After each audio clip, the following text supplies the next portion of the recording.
Hello friends, আজকে আলোচনা করছি বিখ্যাত বাঙালি সাহিত্যিক মহেশ্বেতা দেবীর বিখ্যাত উপন্যাস অরণ্যের অধিকার নিয়ে।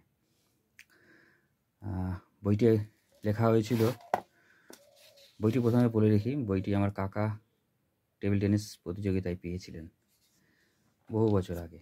অরণ্যের অধিকার, মহেশ্বেতা দেবী, করুণা প্রকাশনী থেকে প্রথম প্রকাশ হয় এবং প্রথম যে প্রকাশ হয় সালটা ছিল হচ্ছে 1 বৈশাখ 1384 এবং বইটা যখন পায় তখন ছিল হচ্ছে নবম মুদ্রণ 1395 এবং লাস্ট যেটা প্রকাশ করেছে সেটা হচ্ছে যে 2014 সালে। ওই সময় বইটার দাম ছিল 30 টাকা, এখন বইটার দাম 250 টাকা হয়েছে। তো এটা মহেশ্বেতা দেবী তার বিখ্যাত উপন্যাস।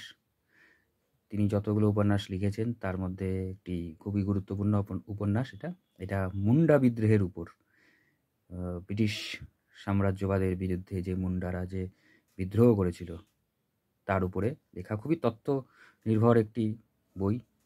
মহেশ্বেতা দেবী নিজেও ভূমিকাটা লিখেছিলেন।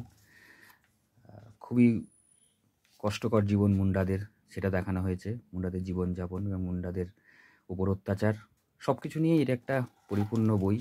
খুব ভালো বইটা। এই বইটা যদি আপনারা কিনতে চান, মহেশ্বেতা দেবীর এই বই, তাহলে অ্যামাজনে আমি লিঙ্ক দিয়ে দেবো, সেখান থেকে আপনারা কিনতে পারেন।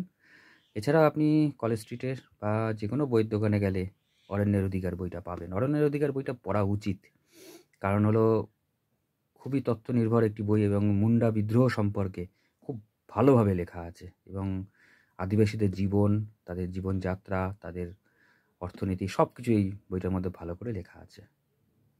ভালো থাকবেন, সুস্থ থাকবেন।